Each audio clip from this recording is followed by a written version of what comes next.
Hello everyone, नमस्कार। Start करते हैं दोस्तों आज का एडिटोरियल। देखते हैं कि क्या है आज के एडिटोरियल में विशेष। राइट, आज है 18 मार्च और दोस्तों आज है होली का दिन। तो सबसे पहले आप सभी को होली की बहुत बहुत शुभकामनाएं। Happy Holi, right? Happy and happiest Holi, guys. And I hope that the days basically which are coming for you, those must be the very fine day, very rich day, right? परिश्रम करते रहिए, मेहनत करते रहिए, पढ़ते रहिए, लगे रहिए, सक्सेस तो मिलेगी ही मिलेगी, राइट? और यदि हम एडिटोरियल पढ़ते रहेंगे तो भाई जरूर मिलेगी। ठीक है, चलिए मैं बिना देरी के हुए स्टार्ट करूंगा आपको आज का एडिटोरियल और देखते हैं कि आज के एडिटोरियल में क्या मुख्य है। सबसे पहले हम वोकैब से स्टार्ट करेंगे, लेकिन हाँ, इन सब बातों से पहले जो सबसे मेन इंपॉर्टेंट आता है दोस्तों, वो आता है सब्सक्राइब। आप प्लीज़ इस चैनल को जरूर सब्सक्राइब करें यदि आप इस चैनल पर बिल्कुल न्यू हैं और आपने इस चैनल को सब्सक्राइब यदि नहीं किया है, और यदि किया है तो please share amongst your friends, please share amongst your friends basically, right? और कहीं कोई फीडबैक है, कहीं कोई बात है तो प्लीज़ ज़रूर लिखें मुझे। चलिए आइए स्टार्ट करते हैं आज का एडिटोरियल और देखते हैं कि क्या है विशेष।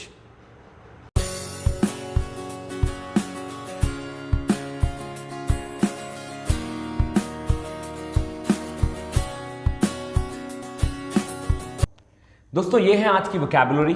तो सबसे पहले हम आइए देख लेते हैं कि आज की वोकैबुलरी में विशेष क्या है, राइट? जो कि इस एडिटोरियल में यूज होने वाली हैं। यूँ तो आपको कुछ आती होंगी, लेकिन जो नहीं आती हैं या फिर जो आती हैं उन सभी को एक बार हम लोग गौर कर लेते हैं। सो नंबर 1 है facet, FACET, facet. The meaning of facet is angle, aspect, phase या साइड। किसी भी चीज की साइड को हम कहते हैं फैसेट, किसी भी चीज के एंगल को, राइट? कोई किनारा हो, कोई एंगल हो, कोई रूट हो, रास्ता हो, वो सब कहलाता है फैसेट, राइट? सेकेंड है दोस्तों जियोपार्डिस। जी हाँ, इसे बोलते हैं हम लोग जियोपार्डिस। जियोपार्डिस का मीन्स होता है डेंजर, रिस्क या इम्पैरल। खतरे को बोलते हैं जियोपार्डिस। नंबर 3 है दोस्तों परप्लेक्सिंग। परप्लेक्सिंग का मतलब होता है कंफ्यूजन, या कोई चीज समझने में बहुत कठिन होती है, कहलाती है परप्लेक्सिंग। ठीक है, डिफिकल्ट टू अंडरस्टैंड, जिसे हम बोलते हैं क्लैंडेस्टाइन, मतलब छुपा हुआ। नंबर नेक्स्ट है एडोलेसेंट। ये आपने हमेशा पढ़ा होगा, यंग और यूथ को बोलते हैं एडोलेसेंट। एक जुवेनाइल, एक लॉफुल वर्ड है एडोलेसेंट। जुवेनाइल, कैलो, कैलो का मतलब होता है इमैच्योर, जो मैच्योर ना हो, और यंग। तो ये सब हैं सिनोनिम्स एडोलेसेंट्स के। फिर है दोस्तों एफिकेसी। एफिकेसी का मतलब होता है प्रोडक्टिव या इफेक्टिव। कोई भी चीज जो प्रभावी हो, प्रभावशाली या प्रभावी चीज कहलाती है एफिकेसी। फिर है इनएक्सप्लिकेबल। इनएक्सप्लिकेबल का मीन्स होता है इनकैपेबल ऑफ बीइंग एक्सप्लेन, जिसको एक्सप्लेन नहीं किया जा सके वो कहलाता है इनएक्सप्लिकेबल। इसमें से यदि आप इन हटा दें तो जिसको एक्सप्लेन किया जा सकता है वो एक्सप्लिकेबल। इन लग गया तो जिससे नहीं किया जा सकता नेगेटिव वर्ड बन गया। नंबर 7 है दोस्तों, एक वर्ड यूज है इसमें, सैरो प्रिविलेंस। सैरो प्रिविलेंस को यदि आप तोड़ देंगे तो आपको जानेंगे कि सैरो एक फिजिकल वर्ड है जो कि मेडिकल लाइन में यूज होता है, और प्रिविलेंस जो है एक ग्रामेटिकल वर्ड है, एक इंग्लिश का वर्ड है जिसका मतलब होता है प्रचलित। तो सैरो प्रिविलेंस जो प्रॉपर मीन है वो है specific disease in a number of person, मतलब कोई डिजीज है जो कि नंबर ऑफ पर्सन्स में फैली हुई है, इसे बोलते हैं सैरो प्रिविलेंस। ये सैरो जो वर्ड है दोस्तों, इस सिरम से लिया गया है। सिरम मतलब एक काइंड ऑफ, मुझे कहना चाहिए मटेरियल, काइंड ऑफ मटेरियल जो पाया जाता है किसमें, प्रिविलेंस, बहुत लोगों में, बहुत सारी सभी लोगों में पाया जाए, इसको सैरो प्रिविलेंस। एंड नंबर 8 है दोस्तों स्टैगरिंगली। जी हाँ, फिर से रिपीट करूंगा मैं आपके लिए, स्टैगरिंगली। तो पेन मेरा पता नहीं कहाँ चला जाता है। स्टैगरिंगली मीन्स होता है एस्टोनिशिंग या ओवरवेलमिंग। एस्टोनिशिंग का मतलब आश्चर्यचकित या अचानक से कोई काम हो जाना, या ओवरवेलमिंग अचानक से कोई चीज बढ़ जाना कहलाती है स्टैगर, और स्टैगर में INGLY लग गया, स्टैगरिंगली बन गया एडवर्ब। तो ये थी दोस्तों आज की 8 वोकैबुलरी। आशा करता हूँ कि समझ में आई होंगी। इनको अच्छे से एक बार देख लें क्योंकि यही यूज होंगी हमारे पैसेज में, और हमें ये सिंप्लीफाई करेंगे कि भाई क्या मीन है उसका, और फिर लास्ट में हम लोग टेस्ट योरसेल्फ भी करेंगे, तो वहाँ भी आपको काम आएंगे कि आपको कितनी याद है। तो चलिए बिना देरी के स्टार्ट करते हैं आज का ये एडिटोरियल। तो हेडिंग है आज की अनहेल्दी प्रेसिडेंट। अनहेल्दी का मतलब विच इज नॉट हेल्दी, जो हेल्दी नहीं है, और प्रेसिडेंट का मतलब होता है दोस्तों बिफोर टाइम, मतलब समय से पहले कोई चीज जो हेल्दी नहीं है उसे कहना। यहाँ पे अनहेल्दी प्रेसिडेंट मतलब जो राइटर ने एक स्पेसिफिक चीज लिखी है पैसेज के बारे में, जो टॉपिक लिखा है उसको एक हेडिंग दी है अनहेल्दी प्रेसिडेंट, मतलब it is difficult to say, it is not healthy to say president, कोई भी चीज समय से पहले करना या कहना उचित नहीं है, ये हो गया अनहेल्दी प्रेसिडेंट हेडिंग। उसमें कहा ऑन वैक्सीनेटिंग चिल्ड्रन, मतलब ये जो हेल्दी नहीं किस पे है, बच्चों के वैक्सीनेशन पे, ऑन वैक्सीनेटिंग चिल्ड्रन, वैक्सीनेटिंग मतलब ऑन मतलब प्रीपोजिशन है दोस्तों, और प्रीपोजिशन के बाद आने वाली जो वर्ब है वो हमेशा आईएनजी फॉर्म में आती है, तो यहाँ पे वैक्सीनेटिंग, वैक्सीनेटिंग में उसने आईएनजी लगा दिया, चिल्ड्रन जो कि नाउन है, तो वैक्सीनेटिंग को उसने क्या बना दिया, वैक्सीनेटिंग को बना दिया पार्टिसिपल। पार्टिसिपल का मतलब क्या हो गया, पार्टिसिपल का मतलब ऐसी वर्ब जो कि आईएनजी लगा के एडजेक्टिव का काम करती हैं वो कहलाती हैं पार्टिसिपल। तो सेंटेंस ने कहा ऑन वैक्सीनेटिंग चिल्ड्रन, बच्चों को वैक्सीनेट करते हुए, तो कोई भी चीज जो अनहेल्दी प्रेसिडेंट है जो कि बिफोर टाइम है तो भैया पहले मालूम होना चाहिए, ना कि समय से पहले होनी चाहिए, ऐसी राइटर की कुछ सोच रही है इसमें। आगे देखते हैं, तो आगे लिखा है इंडिया मस्ट ट्राई, इंडिया को कोशिश करनी चाहिए एंड वैक्सीनेट करना चाहिए सभी एज ग्रुप के बच्चों को, बट आफ्टर ड्यू प्रोसेस, लेकिन किस प्रोसेस के बाद, लेकिन उचित प्रक्रिया के बाद। यहाँ पे ड्यू प्रोसेस का मतलब है दोस्तों उचित प्रक्रिया, मतलब कोई भी इन्वेस्टिगेशन, कोई प्रक्रिया अपना लेनी चाहिए और उसके बाद वैक्सीनेशन की बात की जानी चाहिए। पता चला सारे एक्सपेरिमेंट हम पे ही किए जा रहे हैं, यदि खुदा ना खास्ता शहीद भी हो गए तो हम ही हो जाएंगे, तो ऐसा राइटर की एक सोच रही है। तो आइए स्टार्ट करते हैं अब। सेनेस ने कहा the government's decision to begin the कोविड-19 इम्यूनाइजेशन प्रोग्राम फॉर चिल्ड्रन, बच्चों के लिए जो गवर्नमेंट का एक डिसीजन है कि वो शुरुआत करे कोविड-19 के इस प्रोग्राम की बिटवीन 12 एंड 14 ईयर्स, 12 से 14 साल के बच्चों के लिए, विद कॉर्बीवैक्स, जो कि कोविड-19 के वैक्सीनेशन का नाम है, कॉर्बीवैक्स के लिए अब प्रोटीन सब यूनिट वैक्सीन, ये एक वैक्सीन के बारे में बताया है, कॉर्बीवैक्स का बताया है कि क्या है, ये एक वैक्सीन है जो कि प्रोटीन सब यूनिट है, फ्रॉम मार्च 16 मार्च से, is welcome as a part of India's efforts, उसका स्वागत है इंडिया के एफर्ट के तौर पे, मतलब इंडिया जो प्रयत्न कर रहा है उसके तौर पे, टू एक्सटेंड कवरेज, जिससे बढ़ोतरी मिले, जिससे बढ़ाया जाए किसको, to the school group population, school group की पॉपुलेशन जो है उसमें वैक्सीनेशन को बढ़ाया जाए। जैसा कि हम जानते हैं कि इंडिया एक कंट्री है जहां पे वैक्सीनेशन बहुत तादाद में दिया जा रहा है सभी एज ग्रुप को, तो यहाँ पे कंसर्न किया गया है किसके बारे में, उन बच्चों के बारे में जो कि 12 से 14 साल के बच्चे हैं, उनको भारत जो है वो चाह रहा है कि मार्च 16 से वैक्सीनेशन प्रोसेस चालू हो जाए। तो राइटर ने सराहना की है, राइटर ने इसको अपलॉड किया है कि तो बहुत अच्छी बात है।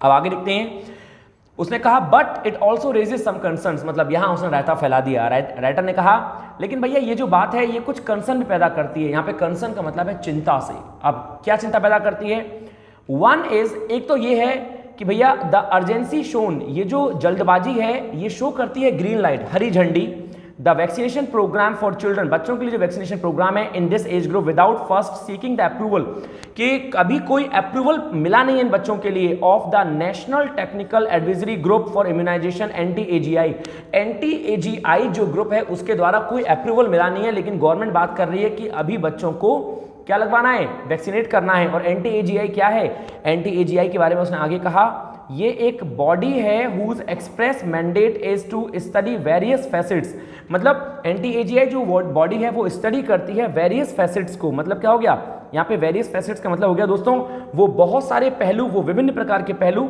जो कि वैक्सीन के बारे में स्टडी करते हैं कि वैक्सीन कैसे लगवाई जानी चाहिए, किन किन को लगवाई जानी चाहिए, इसके क्या क्या साइड इफेक्ट हैं।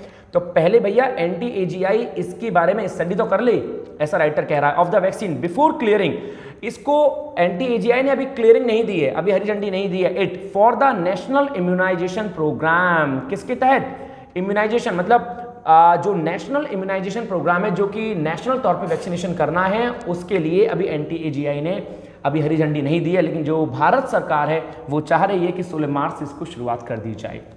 ये है इस सेंटेंस का मीन, इस पूरे पैरा का मीन। आशा कर रहा हूं कि आपके समझ में बहुत अच्छे से आ रहा होगा, राइट। आइए सेकंड कहना चाह रहा है दोस्तों पैरा में, never before has the expert body, ये ध्यान रखें ग्रामेटिकल चीज है। सेंटेंस यदि नेवर से स्टार्ट है तो भाई एक तो बात सीधी है कि सब्जेक्ट से पहले यहाँ पे हेल्पिंग वर्ब का यूज होना चाहिए। जी हाँ, इसको गौर से समझ लें और दिमाग में रख लें। यदि सेंटेंस की शुरुआत नेवर से होती है तो हम लोग जो हेल्पिंग वर्ब का यूज करते हैं, जैसे कि यहाँ पे देख रहे हैं हैज, उसको किसके आगे लगाया गया है, सब्जेक्ट के आगे। द एक्सपर्ट बॉडी यहाँ पे सब्जेक्ट का यूज होगा। भाई वर्ब जो है वो सब्जेक्ट के बाद आती है, वर्ब जो है वो सब्जेक्ट के बाद आती है, लेकिन सेंटेंस यदि नेवर से, हार्डली से, स्केर्सली से, ऐसे कुछ शब्दों से स्टार्ट होता है तो वर्ब जो है वो सब्जेक्ट से पहले यूज हो जाती है और इन वर्ड्स के बाद में यूज होती है तुरंत ही। तो उसने क्या कहा, अब आइए थोड़ा मीन देख लेते हैं। Never before has the expert body been completely sidestepped to clear a vaccine. मतलब पहले कभी भी इस प्रकार की जो एक्सपर्ट बॉडी है, जो कि एंटी एजीआई के बारे में बता रहा है, इस प्रकार की एक्सपर्ट बॉडी को मतलब पूरी तरह से साइड स्टेप किनारे नहीं रखा गया था to clear a vaccine for the immunisation. मतलब वैक्सीन के लिए, वैक्सीन को क्लियर करने के लिए कि वैक्सीन लगाई जानी चाहिए नहीं लगाई जानी चाहिए, तो आज से पहले कभी भी इस प्रकार की एक्सपर्ट बॉडी को किनारे नहीं किया गया था ऐसे इम्यूनाइजेशन प्रोग्राम के लिए। एंड बाय डूइंग सो, और यदि ऐसा करते हैं तो ऐसा कर कर क्या होता है, has set N unhealthy president. ये चीजें क्या उत्पन्न कर देती हैं, ये एक क्वेश्चन मार्क पैदा कर देती हैं। अनहेल्दी मतलब जो कि हेल्थफुल नहीं है, जो कि बेकार है। यदि हम ऐसी बॉडीज को किनारे रख देंगे, इनकी बात नहीं मानेंगे, तो भाई ये तो सेट ऑफ एग्जांपल्स सेट कर देंगे फ्यूचर के लिए कि क्या ये वास्तव में सही है जो गवर्नमेंट कर रही है। तो अनहेल्दी प्रेसिडेंट का मतलब हो गया समय से पहले कोई चीज हेल्दी ना होना। समय से पहले जो चीज हेल्दी नहीं है वो होता है अनहेल्दी प्रेसिडेंट। तो वही उसने सेंटेंस में कहा कि आज से पहले ऐसा कभी नहीं हुआ कि किसी एक्सपर्ट बॉडी को ऐसे किनारे रख दिया गया हो, सेट असाइड कर दिया गया हो। एंड बाय डूइंग सो, यदि हम ऐसा करते हैं तो ये एक एग्जाम्पल सेट कर देगा अनहेल्दी प्रेसिडेंट, मतलब एक बहुत ही क्वेश्चन मार्क वाला एग्जाम्पल सेट कर देगा। ऑल्सो, और यही नहीं बल्कि द डिसीजन टू यूज, जो डिसीजन है कि हम कोविड-19 के लिए वैक्सीनेशन यूज करें फर्स्ट ऑन चिल्ड्रन, पहले बच्चों के लिए जो कि 12 से 14 साल के हैं, विदाउट वाइड स्प्रेड यूज, बिना किसी और यूज के, जो कि इसका यूज अभी बहुत पहले नहीं किया गया, बहुत उच्च तौर पे नहीं किया गया है एडल्ट्स के लिए, first could have been avoided, इसे पहले अवॉइड किया जाना चाहिए। मतलब सेंटेंस में साफ साफ कहा उसने कि जब इसका यूज एडल्ट्स पे नहीं किया गया तो भाई ये तो आप बहुत रिस्क ले रहे हैं कि 12 से 14 साल के बच्चों में पहली बार तुरंत लगवा दे रहे हैं। पहले आप इसको यूज करिए एडल्ट्स पे, यदि आपको सुरक्षा महसूस होती है तो फिर आप लगवाएं, ये राइटर का कहना है। आगे उसने कहा ट्रू, सत्य ही है। अब ये क्या सत्य है देखें, अब इसने क्या सत्य कहा, ये मार्कर, हाँ true, protein sub unit vaccine are generally considered safe. जो प्रोटीन सब वैक्सीन्स हैं, जो प्रोटीन पैदा करती हैं, वो डेफिनेट है कि आमतौर पे कंसीडर की जाती हैं safe for all age groups, सभी एज ग्रुप्स के लिए। बट लेकिन मतलब राइटर एक जगह कह रहा है कि मैं मानता हूं कि भाई जो प्रोटीन सब वैक्सीन है वो क्या पैदा करती हैं, वो सभी एज ग्रुप वाले स्टूडेंट्स के लिए, बच्चों के लिए, बड़े बूढ़ों के लिए क्या होती हैं, सेफ होती हैं। लेकिन फिर भी that can not be a reason, ये कोई कारण नहीं हो सकता है टू बिगिन वैक्सीनेटिंग, के वैक्सीनेशन चालू कर लिया जाए पहले बच्चों से। मतलब ठीक है, हो सकता है कि भाई ऐसा हो कि सेफ हो, लेकिन इसका मतलब ये तो नहीं हो सकता कि आप छोटे छोटे बच्चों से वैक्सीनेशन चालू कर लेंगे, नहीं, फिर भी आपको एडल्ट पे पहले आजमानी चाहिए।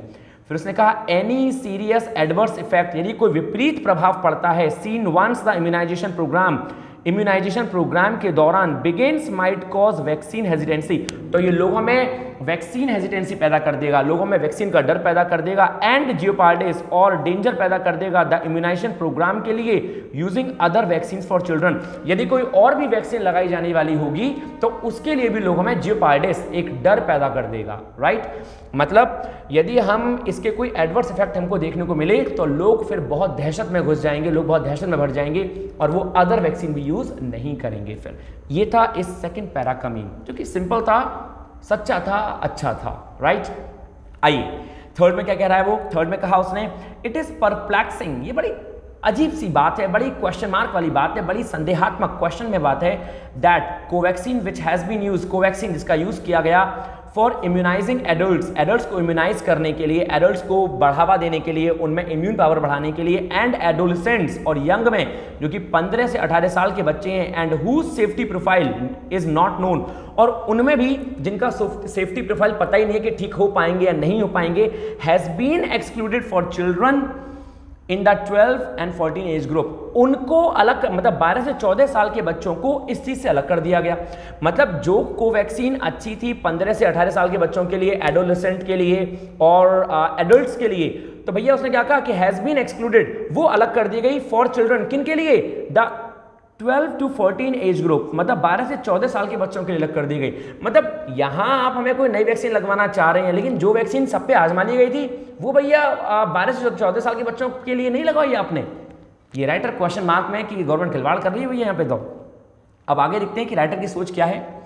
राइटर ने आगे कहा अर्लियर कंसर्न्स, पहले वाले जो कंसर्न्स हैं वर रेज्ड अबाउट द एब्सेंस, उन्होंने क्वेश्चन उठाया था अनुपस्थिति का, किसकी, ऑफ एफिकेसी, इफेक्ट, जो प्रभाव था किसका, डाटा, फॉर कोवैक्सीन, जो कोवैक्सीन का डाटा था उसके प्रभाव के लिए एक कंसर्न, एक चिंता का विषय उठा था पहले भी। द टाइम ऑफ अप्रूवल, जब इसको अप्रूव किया गया था by the Indian drug regulator, किसके द्वारा अप्रूव किया गया था? इंडियन ड्रग रेगुलेटर के द्वारा अप्रूव किया गया था। एंड अबाउट इट्स इंक्लूजन, और जब इसको इंक्लूड किया गया था इन द इम्यूनाइजेशन प्रोग्राम, मतलब वैक्सीन के प्रोग्राम में जब वैक्सीन लगाई जानी थी फ्रॉम मिड जनवरी 2021, उस मिड जनवरी 2021 से, विच आर्ग्यूएबली, जो कि विषय बन गया था किसका?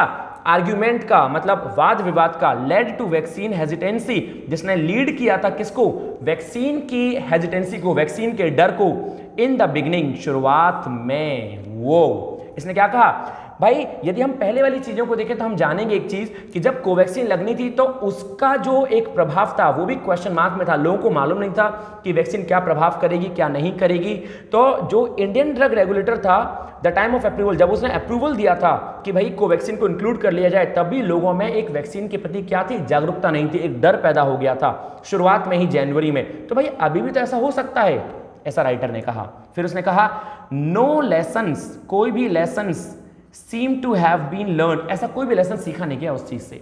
मतलब पहला ऐसे हो चुका है लेकिन अभी भी ऐसा कोई चीज नहीं है जो सरकार ने सीख ली हो।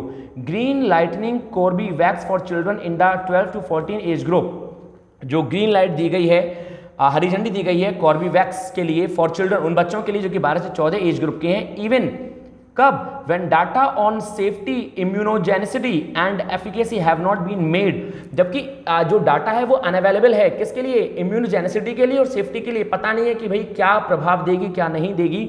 इवन एज प्रीप्रिंट, जबकि कोई भी प्रीप्रिंट नहीं है इनके पास। इज इनएक्सप्लिकेबल, ये चीज डिफाइन नहीं करता है इन द करंट सिचुएशन में, which can no longer be described as emergency, जो डिस्क्राइब नहीं करता है कि इस प्रकार की जो इमरजेंसी है वो सरकार को अपनाई जानी चाहिए।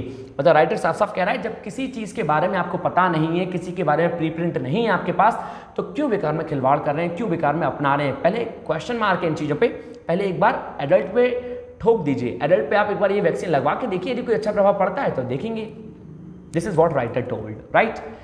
आगे देखते हैं, आगे उसने कहा the fourth national sero prevalence. दोस्तों जैसा कि वर्ड है हमने पढ़ा था, सेरो प्रिवलेंस मतलब प्रिवलेंस, एक ऐसी जो बीमारी जो कि प्रचलित है बहुत सारे लोगों में एक साथ। तो जो फोर्थ नेशनल सेरो प्रिवलेंस सर्वे हुआ था, डेट वाज डन, जो कि हुआ था कब? Soon after the deadly second wave, जब सेकंड वेव आई थी उसके ठीक तुरंत बाद। पीक रिवील्ड, जो सेकंड वेव का पीक था उसने खोला, उसने दिखाया क्या कि 67.6% ऑफ द पॉपुलेशन का 67.6%, 67.6% जो पॉपुलेशन है अबव 10 ईयर्स, 10 साल के ऊपर, had antibodies against the virus, उनमें तो ऑलरेडी एंटीबॉडीज थी वायरस के अगेंस्ट।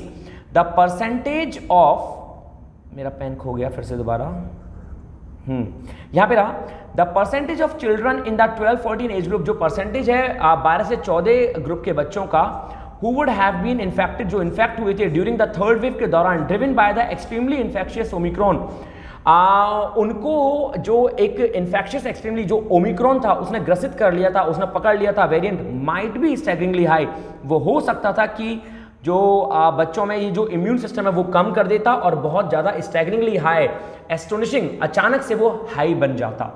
क्या कहा उसने? बहुत ही सिंपल रूप में कहा, यदि हम सेकंड पैराग्राफ की सेकंड लाइन से देखें कि जो परसेंटेज है 12 से 14 साल के बच्चों के एज ग्रुप का, who would have been infected, जो इन्फेक्ट हुए थे ड्यूरिंग द थर्ड वेव के दौरान ओमिक्रॉन वेरिएंट से, माइट बी स्टैगरिंगली हाई, वो हो सकता है कि बहुत तेजी से बढ़ जाता, हो सकता है। राइटर सोच रहा है ऐसा, राइटर ने कहा कि हो सकता था, ऐसा हुआ नहीं लेकिन हो सकता था। आगे, if children have been found, यदि बच्चों को पाया गया होता, to be much less likely to suffer, कि वो क्या है, मतलब बहुत कम सफर कर रहे हैं फ्रॉम सीवियर डिजीज, ऐसी कठिन डिजीज से, एंड डेथ, और मृत्यु से। The high sero prevalence in this age group even before the third wave makes it even harder, फिर भी जो हाई सेरो प्रिवलेंस है इस एज के बच्चों में वो हार्ड बना देता है, कठिन बना देता है, टू फैथुम द अर्जेंसी, के इस प्रकार की अर्जेंसी को शो किया जाए बाय द गवर्नमेंट के द्वारा, टू वैक्सीनेट करने के लिए दिस सबसेट ऑफ चिल्ड्रन, इस एज ग्रुप के बच्चों को। चाहे कितनी भी बात रही हो कि हाँ बच्चों में डिजीज ना पाई गई हो या डेथ कम हुई हो, लेकिन फिर भी आप इस अर्जेंसी को शो नहीं करती जब से और जब तक आपके पास कोई इफेक्टिव डाटा नहीं आता। यहां तक इस लाइन का मतलब था। आगे उसने कहा एविडेंस, लीजिए अभी हमने डाटा का नाम लिया, आ गया एविडेंस जो डाटा है based policy making should not be जेटिसन्ड।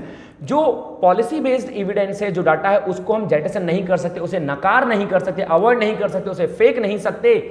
Even if चाहे और रादर स्पेशली और वास्तविकता में if a pandemic is ragging, चाहे पैंडेमिक बढ़ ही क्यों नहीं रहा हो, भले ही पैंडेमिक बढ़ रहा हो, लेकिन इसका मतलब ये तो नहीं हो सकता कि जिस चीज़ का डाटा आपके पास है नहीं आप वो वैक्सीन बच्चों में ठोक देंगे, ऐसा नहीं हो सकता। तो राइटर ने कंसर्न दिखाया है, राइटर होल सोल यदि मैं बात कहूँ इस पैराग्राफ की तो थोड़ा एलाबोरेटिंग पैराग्राफ है जिसमें दिखाया गया है कि राइटर कंसर्न कर रहा है कि भाई किसी भी चीज़ को करने से पहले उसकी जांच पूरी हो जानी चाहिए। तो this is what all about the vaccination process. आशा करता हूं कि आपके समझ में आया होगा दोस्तों बहुत अच्छे से। ये था आपका एक पैराग्राफ जो हम लोगों ने समझा वैक्सीनेशन का, और जो भी सेंटेंस इसमें आपको लग रहे हो टफ हैं या फिर कैसे भी हैं तो दोस्तों प्लीज़ उनको आप मेंशन करें कमेंट बॉक्स में, मैं आपको दोबारा बताऊंगा। और सबसे अच्छी बात तो ये रहेगी कि मेरे समझाने के बाद आप दोबारा तिबारा या चौथी बार इसको एक बार फिर पढ़ें, फिर देखें कि सेनेसिस के क्या मीन है, आपको बहुत अच्छे से समझ में आ जाएगा ये सारी चीज़ें, राइट। तो ठीक है दोस्तों, फिनिश करते हैं यहाँ पे आज का ये प्रोग्राम, अपना ये एडिटोरियल। लेकिन हाँ, फिनिश करने से पहले मैं आपको होली की फिर से शुभकामनाएं देना चाहूँगा। बहुत बहुत बधाई हो दोस्तों, happy Holi. We are proud to be an Indian, हमें प्राउड है इंडियन होने पे। और हाँ, मैं ये भी कहना चाहूँगा कि होली का प्रोग्राम जो है और होली जो है ये इंडिया का एक बहुत मेन फेस्टिवल होता है, right? So sometimes some people try to celebrate, some people don't try to celebrate, they do, they don't, it's up to them, but we must। लेकिन हमें ऐसे त्योहारों को मनाना चाहिए दोस्तों, राइट? क्योंकि कल्चर हम कहीं ना कहीं छोड़ते जा रहे हैं, तो हमें जरूर मनाना चाहिए ऐसे त्योहारों को। So now next wait for Diwali and so many programmes, so many festivals are like in India. तो anyway we are finishing here दोस्तों, एंड यदि आपने सब्सक्राइब नहीं किया चैनल तो प्लीज़ ज़रूर सब्सक्राइब करें, राइट, जिससे कि हमें मोटिवेशन मिलता है और मोटिवेशन के तौर पे हम लोगों के लिए बहुत अच्छा रहता है। और यदि कहीं कोई फीडबैक है तो देना ना भूलें हमको, राइट। सो थैंक यू दोस्तों, take care of yourself, stay happy, stay healthy and stay hungry. Thank you, नमस्कार।